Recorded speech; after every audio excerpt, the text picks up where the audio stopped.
Il-Kummissjoni Ewropea permezz tal-Kummissarju Ewropew għas-Saħħa Stella Kyriakides qalet kif Malta kellha storja ta' suċċess fil-programm ta' vaċċinazzjoni kontra l-COVID-19.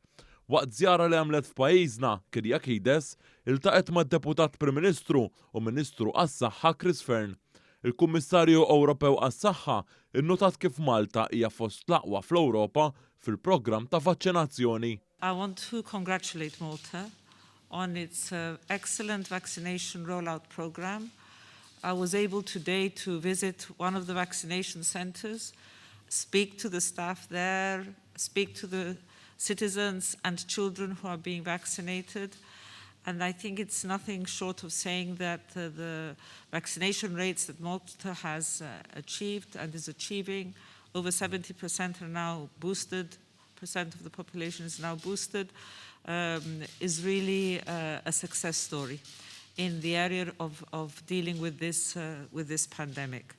Il-Kummissarju Ewropew sejħet il-kura medika f'pajjiżna bħala eċċellenti u anke faħret il-ħaddiema fis-settur tas-saħħa. I had the opportunity today to visit a vaccination center and also one of the oncology hospitals, and I wanted to congratulate your ministry, the staff working there for the excellent level of care that I have seen. Stella Kyriakides innotat ukoll is-solidarjetà ta' Malta hekk kif pajjiżna qassam il-vaċċin lil pajjiżi fl-Afrika u fl-Asja. Il-Kummissarju Ewropew żiedet tgħid kif Malta tat l-appoġġ tagħha għal proposta tal-Unjoni Ewropea għat twaqqif ta' awtorità li se tgħin lil pajjiżi Ewropej biex ikunu ippreparati iżjed għal kriżijiet tas-saħħa fil-ġejjieni. Min-naħa tiegħu id-Deputat Prim Ministru u Ministru għas-Saħħa Chris Fearne qal li 98% tal-popolazzjoni Maltija li għandhom iżjed minn 12-il sena tlaqmu b'minn tal-inqas l-ewwel doża tal-vaċċin kontra l-COVID-19. Id-Deputat Prim Ministru ħabbar ukoll kif 76% tal-popolazzjoni adulta Maltija tlaqmu bid-doża tal-booster. Chris Fearne saħaq kif it-tilqim huwa l-għodda ewlenija fil-ġlieda kontra l-pandemija u kif permezz tal-booster pajjiżna qed inaqqas ir-restrizzjonijiet.